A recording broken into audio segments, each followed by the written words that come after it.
చిత్తూరు జిల్లా పులిచెర్ల దగ్గర వాహనాలు తనిఖీ చేసే క్రమంలో ఎర్రచందనం దొంగలు బయటపడటంతో 2 వాహనాలు స్వాధీనం చేసుకుని 2 అనుమానితుల్ని అదుపులోకి తీసుకుని విచారణ చేపట్టగా శేషాచలం అడవుల నుంచి పొంగనూరు మీదుగా బెంగళూరుకు ఎర్రచందనం తరలిస్తూ పట్టుబడ్డారని డీఎఫ్ఓ గురుప్రభాకర్ తెలిపారు. వీరిద్దరూ తిరుపతిలో అంబులెన్స్ డ్రైవర్లుగా పనిచేస్తున్నట్లు గుర్తించామన్నారు. వీరి మీద గతంలో ఎన్నో కేసులు ఉన్నాయని గురుప్రభాకర్ తెలిపారు.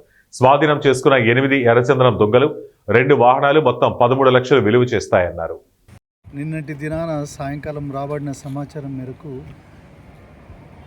కొన్ని వెహికల్స్లో ఎర్రచందనం ఇక్కడి నుంచి పులిచెర్ల మీదుగా పులిచెర్ల పొంగనూరు మీదుగా బెంగళూరుకి ఎర్రచందనం తరలించబడుతుందనే సమాచారంతో స్టాఫ్ అందరూ రోడ్స్ కాయడం జరిగింది.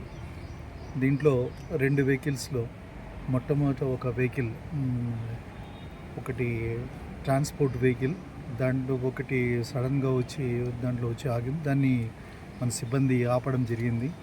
దాంట్లో నుంచి సిబ్బందిని చూడడంగానే వెహికల్లో ఉండే ఒకతను దూకి పారిపోవడం జరిగింది.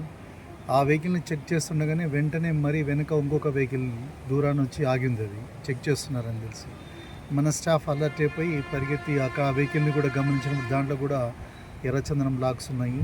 ఈ 2 వెహికల్స్లో ఎర్రచందనం లాక్స్ ఉన్నాయి. యాక్చువల్లీ ఇక్కడ లోడ్ చేసుకొని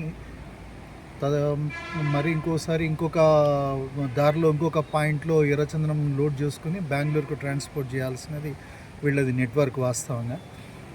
కాకపోతే దీంట్లో ఇన్వాల్వ్ అయిన వాళ్ళు రూయా హాస్పిటల్లో అంబులెన్స్ డ్రైవర్లుగా పనిచేసేవాళ్ళు, తిరుపతికి చెందిన వాళ్ళు. దీంట్లో ఒక మెయిన్ ముద్దాయి ఒకతను తప్పించుకొని పారిపోవడం జరిగింది. ఈ 2 వెహికల్స్ ఎర్రచందనం ముఖ్యంగా పక్కన చుట్టుపక్కల వాళ్ళ దగ్గర వేరే పేరు చెప్పి ఆ వెహికల్స్